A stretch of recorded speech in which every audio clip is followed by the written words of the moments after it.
Bonsoir à toutes et à tous, bienvenue sur le plateau de Voyage au bout de la nuit, votre émission littéraire sur C8. J'espère que vous allez bien, que vous avez passé une bonne journée et que vous êtes prêts ou prêtes à passer encore un moment avec moi pour continuer la lecture des âmes mortes, un roman de Nicolas Gogol. Et oui, on repart, on revisite les classiques de la littérature russe.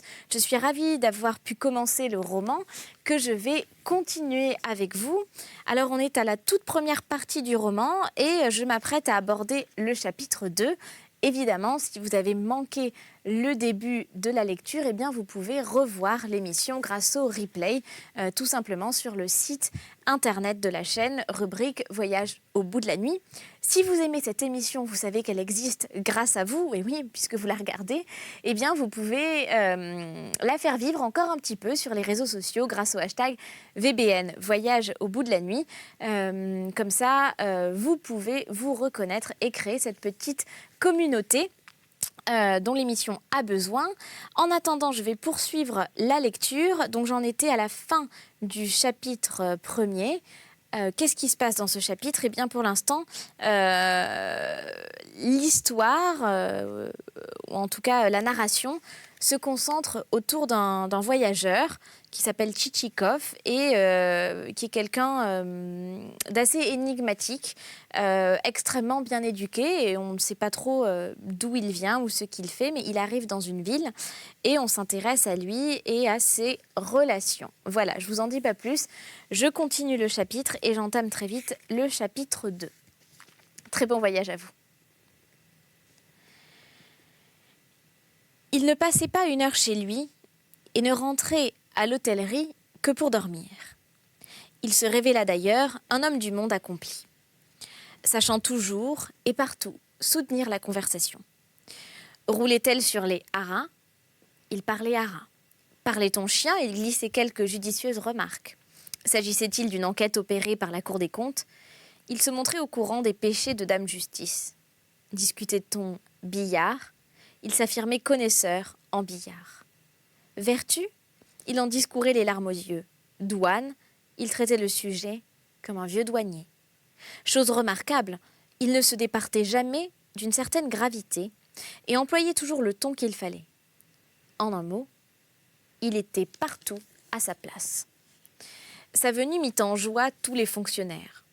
Le gouverneur l'appelait un homme bien intentionné, le procureur un homme capable, le colonel de gendarmerie un savant homme, le président du tribunal un homme instruit et respectable, le maître de police un digne et aimable homme, la femme du maître de police le plus aimable et le plus courtois des hommes, Sobakevitch lui-même, qui portait rarement des jugements favorables, rentrait assez tard de la ville, dit en se couchant près de son épouse efflanquée: « Sais-tu, mon cœur, j'ai dîné chez le maître de police, passé la soirée chez le gouverneur, et fait connaissance d'un certain Pavel Tchitchikov, conseiller de collège. Quel charmant garçon !» Ce à quoi son épouse répondit « et le poussa du pied. » Cette flatteuse opinion se maintint jusqu'au jour où une bizarre fantaisie du voyageur et une aventure que le lecteur apprendra bientôt plongèrent presque toute la ville dans la stupéfaction. Chapitre 2. Depuis plus d'une semaine, le voyageur habitait la ville, fréquentant dîners et soirées et menant une vie fort agréable. Il se résolut enfin à étendre aux environs le rayon de ses visites et à tenir la promesse donnée aux propriétaires Manilov et Sobakevitch. Peut-être obéissait-il à un mobile plus sérieux, peut-être avait-il en vue une affaire plus importante, plus selon son cœur. C'est ce que le lecteur apprendra petit à petit et en temps voulu, s'il a la patience de lire jusqu'au bout cette fort longue histoire, appelée à prendre d'autant plus d'ampleur qu'elle approchera du dénouement. La fin, comme on sait, couronne l'œuvre. Le cocher Célifane reçut l'ordre d'atteler de bon matin les chevaux à la fameuse Britchka. Petrouchka devait rester au logis pour garder la chambre et le porte-manteau. Le lecteur trouvera profit à faire connaissance avec ces deux serfs de notre héros. Ce sont bien entendu des personnages de second, même de troisième plan. Les ressorts du poème ne reposent pas sur eux. Mais l'auteur aime la précision en toute chose, et bien que russe désire se montrer à cet égard méticuleux, comme un Allemand. Au reste, cela demandera aussi peu de temps que de place. Car aux détails déjà connus du lecteur, il suffit d'ajouter que Petrouchka portait une ancienne redingote de son maître, couleur cannelle et un peu trop large, et qu'il avait les lèvres et le nez charnus, comme la plupart des gens de sa condition. De caractère taciturne, il brûlait d'une noble ardeur pour l'étude, c'est-à-dire pour la lecture de livres dont le contenu ne lui importait guère, aventures d'amour, abécédaires, paroissiens. Il dévorait tout avec une égale attention. Lui eût-on mis en main un manuel de chimie, il ne l'aurait pas refusé. Il prenait moins de plaisir à ce qu'il lisait qu'au mécanisme de la lecture, à cette opération qui permet toujours de former, avec des lettres, des mots au sens parfois incompréhensible. Le plus souvent, il s'adonnait à ce passe-temps dans l'antichambre, couché sur sa paillasse que cette continuelle pression avait aplati comme une galette. Outre sa fureur de lecture, il avait encore 2 habitudes caractéristiques. Il dormait tout habillé et propageait partout une odeur, un relent de renfermé. Il lui suffisait d'installer quelque part son lit, fût-ce dans une pièce jusqu'alors déserte, d'y transporter son manteau et ses hardes, pour qu'aussitôt on crût la chambre occupée depuis une dizaine d'années. Quand en s'éveillant, Tchitchikov reniflait l'air, il se contentait, bien que délicat, de froncer les sourcils et de secouer la tête, en disant « Ce que tu dois suer, mon brave, va donc au bain, que diantre !» Pour éviter de répondre, Petrouchka paraissait absorbé dans une besogne urgente. Il s'approchait, brosse en main, de l'habit de son maître, où rangeait le premier objet venu. À quoi songeait-il pendant ce temps ? Peut-être, se disait-il, tu en as une santé de répéter 36 fois la même chose. Il est ma foi difficile de savoir ce que pense un valet sermonné par son maître. Voilà pour le moment ce qu'on peut dire de Petrouchka. Le cocher Séliphane était un tout autre homme. Mais connaissant par expérience le peu d'intérêt que suscitent les basses classes, l'auteur se fait un scrupule de retenir l'attention sur de si minces personnages. Le Russe est ainsi fait. Il brûle d'envie de se lier avec quiconque lui est supérieur, ne fût-ce que d'un garde, et préfère au charme d'une étroite amitié de vagues rapports avec des comtes ou des princes. L'auteur craint même pour son héros, simple conseiller de collège. Les conseillers auliques voudront peut-être faire sa connaissance, mais les dignitaires ayant rang de général lui jetteront sans doute un de ces regards méprisants que l'homme, en son orgueil, laisse tomber sur ses inférieurs ou qui, pillés, ne lui accorderont, au grand désespoir de l'auteur, aucune attention. Si pénibles que soient ces 2 éventualités, il nous faut revenir à notre héros. Donc, ses ordres passés dès la veille, il se leva de fort bonne heure, se débarbouilla, se frictionna de la tête aux pieds, suivant sa coutume des jours de fête. Ce jour-là était justement un dimanche.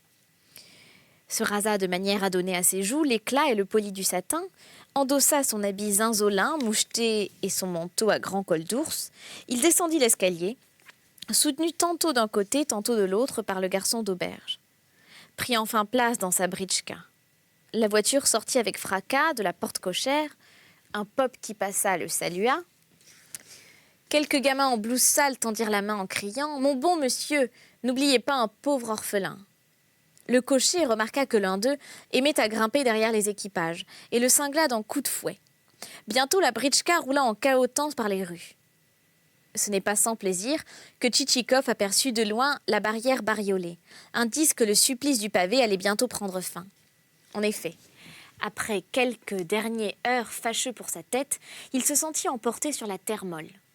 La ville avait à peine disparu que déjà se déroulait des 2 côtés de la route le monotone décor du paysage russe. Taupinières, sapinières, bocteaux de pins souffreteux, bruyères, troncs d'arbres calcinés et autres ornements du même genre. On rencontrait des villages dont les maisons ressemblaient à des bûches empilées, alignées au cordeau, et surmontées de toits gris qui montraient sur leurs rebords des découpures en forme d'essuie-mains brodés. Assis sur des bancs devant leurs portes, quelques moudjiks en touloupe bâillaient comme à l'accoutumée. Des femmes, au visage bouffi, à la robe pincée sous les seins, se penchaient aux fenêtres du premier étage. À celle du rez-de-chaussée apparaissait un veau ou le groin d'un pourceau. Tableau bien connu. En passant devant le poteau indicateur de la 15e veste, Tchitchikov se rappela que d'après les dires de Manilov, son domaine ne devait pas être éloigné.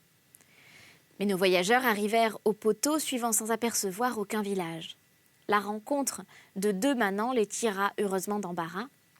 En s'entendant demander si le village de Zamanilovka était encore loin, les moudjiks se découvrirent. Et le plus dégourdi d'entre eux, un gars à la barbe en pointe, répondit « Manilovka, sans doute. »« Oui, c'est cela, Manilovka. »« Manilovka. Eh bien, au bout d'une verste, tourne à droite. »« À droite ?» repartit le cocher. « À droite, oui, dit le moudjik, c'est le chemin direct pour Manilovka. »« Manilovka, te dis-je, voilà le vrai nom du village. Nous ne connaissons point de Zamanilovka.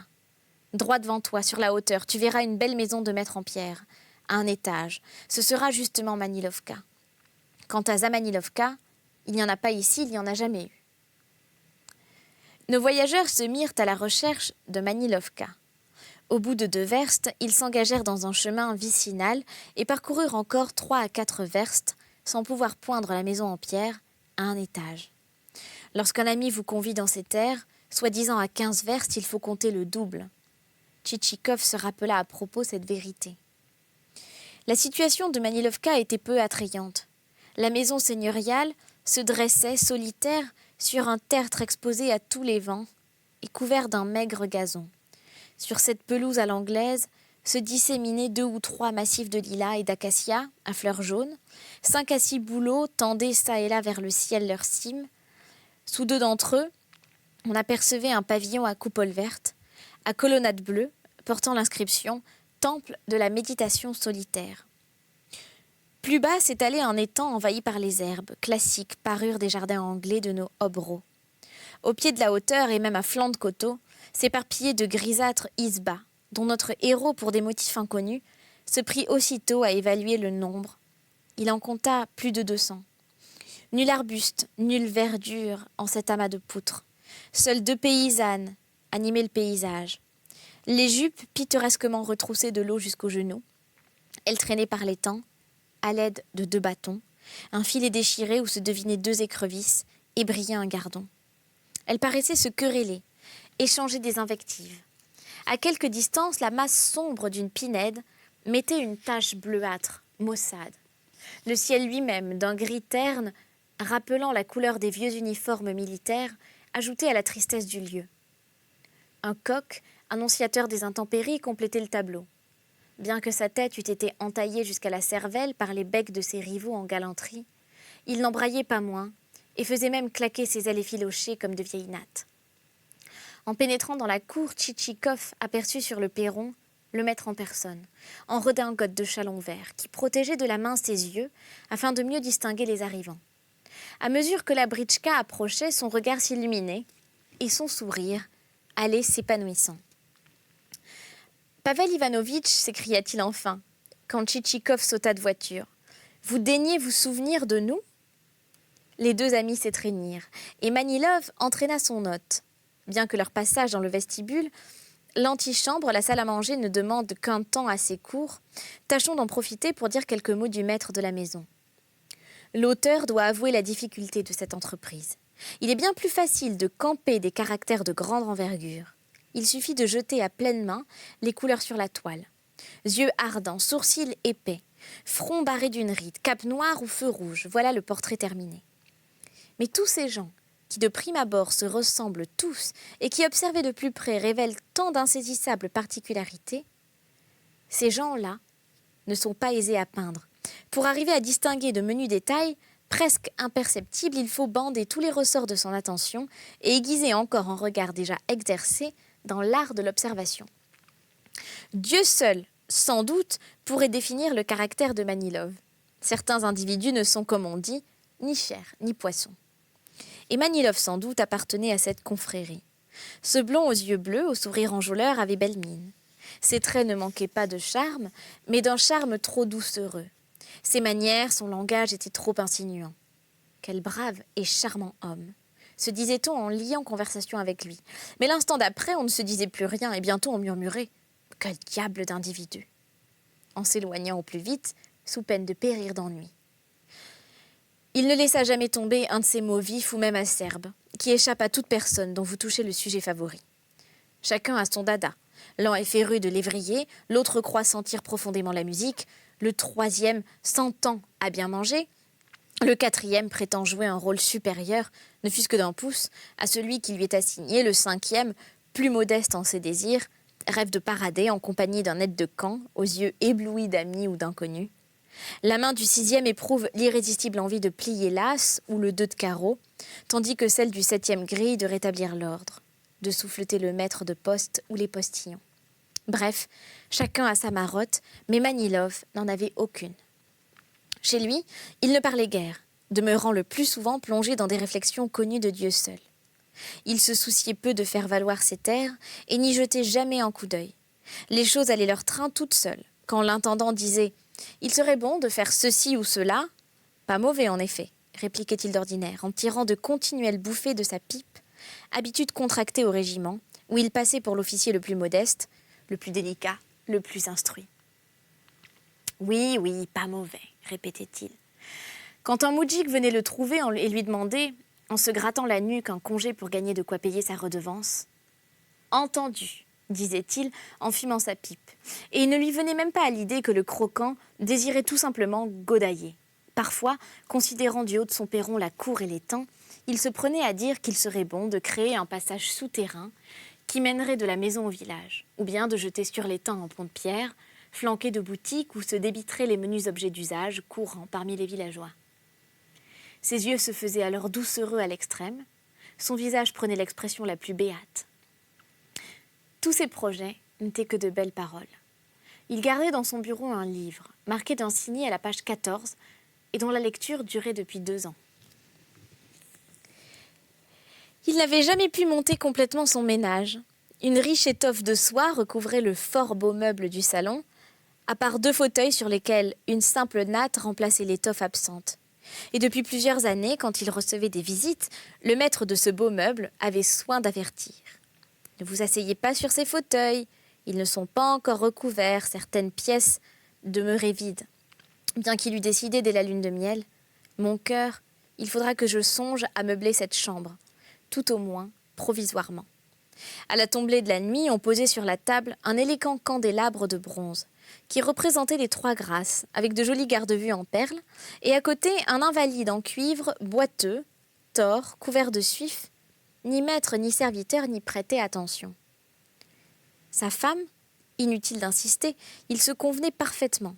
Bien que mariés depuis tantôt 9 ans, ils s'apportaient encore l'un à l'autre un bonbon, une noisette, un quartier de pomme, en disant du ton suave qui convient au parfait amour « Ouvre ton bec, mon cœur, tu auras du nanan ».